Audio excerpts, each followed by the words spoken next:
போருக்கு போறதுக்கு முன்னாடி போர்ல ஜெயிக்கிறதுக்காக குலதெய்வம் கோயிலுக்கு போய் சாமியை கும்பிட்டு தான் போருக்கு போவாங்க. அந்த மாதிரி அடுத்த வருஷம் நடக்க போற ஜனநாயக போருக்கு தயாராகிறதுக்கு முன்னாடி நம்ம மக்களை உங்க எல்லாரையும் பார்த்துட்டு போலான்னு வந்திருக்கிறேன்.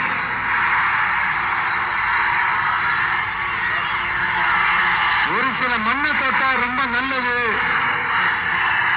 சில நல்ல காரியங்களை இந்த இடத்துல இருந்து தொடங்கினா நல்லதுன்ட்டு இந்த பெரியவங்கெல்லாம் சொல்லி நம்ம கேள்விப்பட்டிருக்கோம் இல்லையா? அந்த மாதிரி திருச்சியில தொடங்கின எல்லாமே திருப்பமுனைய அமைன்னு சொல்லுவாங்க. அதுக்கு நிறைய எக்ஸாம்பிள்ஸ் இருக்கு. அறிஞர் அண்ணா அவர்கள் முதல்ல தேர்தல்ல நிக்கணும்னு நினைச்சதே திருச்சியில தான். நான் சொல்றது 1956ல. அதுக்கப்புறம் புரட்சி தலைவர் எம்ஜிஆர் அவர்கள் அவருடைய முதல் மாநில மாநாட்டை நடத்துறதும் திருச்சியில தான். நான் சொல்றது 1974ல. அந்த மாதிரி திருச்சிக்குன்னு நிறைய வரலாறுகள் இருக்குது. நம்ம கொள்கை தலைவர் பெரியார் அவர்கள் வாழ்ந்த இடம், மலைக்கோட்டை இருக்கிற இடம், கல்விக்கு பேர் போன இடம், மதச்சார்பின்மைக்கும் மத நல்லிணக்கத்திற்கும் பெயர் பெற்ற இடம், கொள்கை உள்ள மண் இது.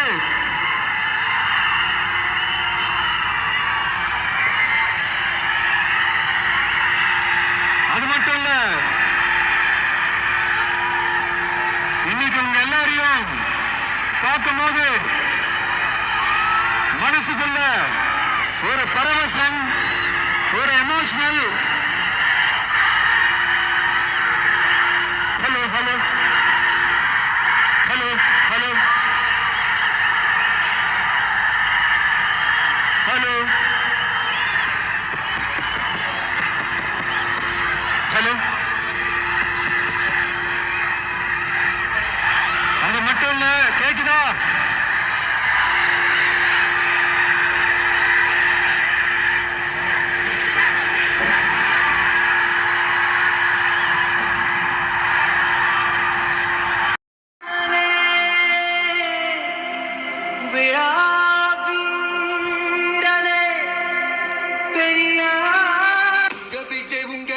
உயிர் என்ன வரனா